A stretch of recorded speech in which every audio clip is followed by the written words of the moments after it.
செல்வம் இருக்குது, விபத்து நடக்குது, எங்கே பார்த்தாலும் பிரச்சனை, குடும்பத்தை சேர்ந்த பிள்ளைங்க வெளியே போனால் காடு முடிஞ்சு வந்துட்டான், கை முடிஞ்சு வந்துட்டான்னு சொல்லுவான்.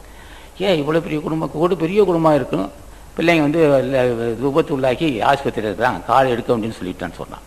என்னையா காரணம்னா, இவ்வளோ வசதி இருக்குது, அங்கே அருள் இல்லை. வசதி இருக்கிற இடத்துல அருள் இருந்தால் இந்த மாதிரி விபத்து நடக்காது. ஒரு குடும்பத்தில் உள்ளவர்களுக்கு புத்துநோய் இருக்குது, அத்தனை பேரும் மனம் வருந்துவார்கள், அத்தனை பேர் முகத்திலும் சாந்தம் இருக்காது. என்ன காரணம்னா, பொருள் இருக்குது, அந்த பொருளை கொண்டு புண்ணியம் செய்யவில்லை. அதனால் அந்த குடும்பத்தில் உள்ளவர்களுக்கு புத்துநோயோ அல்லது விபத்தோ ஏற்படுது. ஒரு குடும்பத்தில் உள்ளவர்களுக்கு புற்றுநோயோ அல்லது விபத்தோ அல்லது வேறு விபத்துகள் அல்லது ஒரு துர்மரணம் ஏற்பட்டால் அது பலகீனம் என்று அறிய வேண்டும். அது சாமர்த்தியம், அது கவனக்குறைய நினைக்கக்கூடாது. பலகீனம் எங்கேயோ இருக்குது. நம்ம பிள்ளை போய் வெளியே போயிட்டு வர்றான், மூட்டுக்குள்ளே அடிபட்டு வந்திருக்கிறான், பலகீனம் அவனிடம் இல்லை, நம்மிடம் இருக்குது.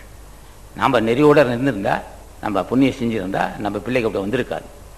பிள்ளை எங்கே போனால் லாரி மோதுனா லாரி தான் அடிபடணும். லாரியோ பஸ்ஸோ அடிபட்டால் அதுக்கு தான் காயம், அதுக்கு தான் சேதம் இருக்கணுமே தவிர நம்ம பிள்ளைக்கு சேதம் ஏற்படாது. நம்ம பிள்ளைகள் சேதம் இருக்குன்னு சொன்னாவே ஏதோ நம்மகிட்ட குறை இருக்குது, நம்ம செயல்பாட்டில் தவறு இருக்குது.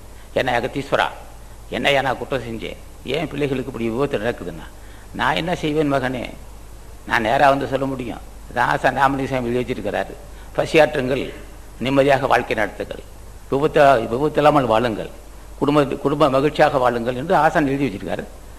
அவர் எங்களை சேர்ந்தவர் தான். அதில் வாழையடி வாழையான வந்து திருக்கூட்டம் மறைவில் அவர் ஒருவர். அவர் சொல்லியிருக்கிறார், நீ கேட்டுக்கல, நீங்கள் பாட்டு கேட்காம நீங்கள் பாட்டு அது செல்வம் பெருகணுன்னே இப்படி மிஞ்சி அப்படி மிதந்துக்கிட்டு பெருமிதத்தோடு இருந்தீங்கன்னா நாங்கள் என்ன செய்யணுங்கிறார். அப்போ என்ன செய்யணும்னா, தக்க ஒரு உபதேசம் செய்ய வேண்டும். தக்க ஒரு உபதேசம் தீர்வாரணம் படி அதில் உள்ள கருத்துக்களை பார்க்கணும். சரி, படித்தா புரியலையே ராமலிங்க சாமிகளே, ஐயா ஜீவாரணி ஒழுக்கம் படிக்கிறேன், கடைப்பிடிப்புக்குரிய அறிவு நீ தான் எனக்கு தரணும் அப்படி கேட்கணும்.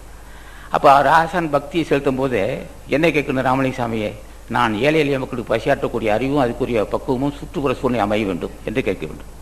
இப்படி கேட்டால் தான் அவங்க செய்வாங்க. இல்லைன்னா பொருள் வேணா பொருள் கொடுத்துக்கிட்டே இருப்பாங்க. அவங்களுக்கு நட்டமாக கொடுத்துக்கிட்டே இருப்பாங்க. நீ வேணுங்கிற வாசிக்கவா, கேட்ட பொருள் கொடுத்தேன், இந்த பொருளை கொண்டு நன்மை செய்யறதுக்கு நீ செய்யாவிட்டால் அதுக்கு நாங்கள் பொறுப்பு இல்லைன்னா